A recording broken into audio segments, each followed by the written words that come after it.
so quick to brush aside what we saw on Monday. What was your reaction when we saw Musk on that high-profile event at Capital One Arena making those gestures? Thanks, Andrew. I thought it was appalling. My grandparents were Holocaust survivors. I owe my life to them. My brothers do as well. The fact that they survived when their parents, most of their siblings, and many members of their extended families were all killed by the Nazis is just an incredible testament to their courageousness, bravery, spirit of humanity that led them out of that atrocity and restarting a life so that I and others could live. So when I saw Musk, who has a history of being in cahoots with neo-Nazi sympathizers and giving them free rein on his social media platform, when I saw him do those salutes, to me it was immediate. I know what a Nazi salute looks like. That salute has been one of the driving forces in my family's history. To me, there's no question he knew exactly what he was doing. It was incredibly painful in the moment, and it remains so now. And of course, Musk has called the criticism of those gestures and allegations that he subscribes to Nazism as, quote, tired. It seems a little bit short of a full-throated denial you'd expect from somebody who may have been accused of having these attitudes. But I want to show you something he posted on his X account this morning, where he used a couple Nazi puns, like using Himmler's name and ending the post with, quote, "Bet you did not see that coming." What is, of course, your reaction to this in light of what we were just talking about that happened on Monday? As far as I'm concerned, he's dancing on my grandparents' grave. Whether you think he did the Nazi salute or not, what Musk can do in this moment is speak out and denounce Nazism, the forces today that still support it. He can redouble efforts that have been non-existent but should be existent to remove the heavy doses of anti-Semitic hatred and vitriol that infect his social media platform every day.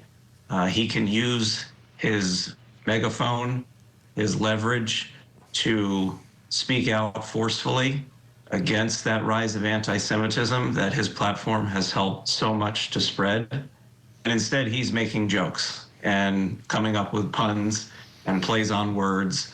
To me, he's enjoying his 15 minutes of fame here. He's having a good time, and he just doesn't understand the impact that his words and gestures have on so many people who are still hurting so much from what the Nazis did not that long ago. And we mentioned that there are a number of prominent groups who either explained, dismissed, or defended those actions on Monday, one of which was the Anti-Defamation League, which is one of the most prominent anti-Semitism organizations in the country. They posted the defense of Musk, saying that it was a, quote, awkward gesture in a moment of enthusiasm, and asked its followers to give Musk a, quote, bit of grace. Now, they were roasted a bit, at least from those who are critics of Elon Musk. And we mentioned Prime Minister Benjamin Netanyahu also coming to Musk's defense. But the ADL especially was a really interesting response because they've been so vocal in defending and speaking out against anti-Semitism. So I'm interested in why you think that they had that reaction and felt it necessary to put out that statement. So the ADL has a very long history of denouncing Nazis and fighting anti-Semitism wherever it occurs. They've been doing it for the better part of 100 years. The ADL is a tremendous organization that, in my view, has made a tremendous misstep in terms of how they've described what Musk did, particularly given his history and his permissive attitude in terms of letting anti-Semitism spread on his platform. I would encourage everyone to look at what Musk has put out on his feed this morning in terms of the jokes and the puns and the word plays. Abraham Foxman, a longtime head of ADL, has been very clear in his personal view that this was a Nazi salute. I stand with him in this moment.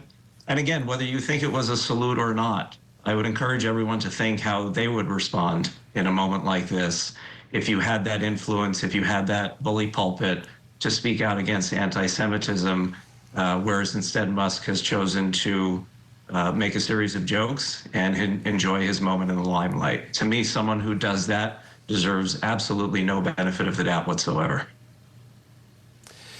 And Adam, zooming out a little bit, we are experiencing a heightened environment of anti-Semitism. We are seeing it certainly on college campuses around the country and across the world. What do you think is at the root of what we have seen really over the past year and a half? It's certainly not new, but it seems like it has accelerated recently. And what can be done to combat it?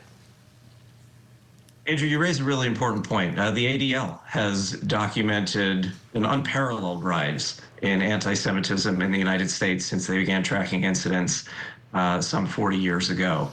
In the DMV area where I am, DC, Maryland, and Virginia, rates of anti-Semitism are among the highest of any state or territory in the country.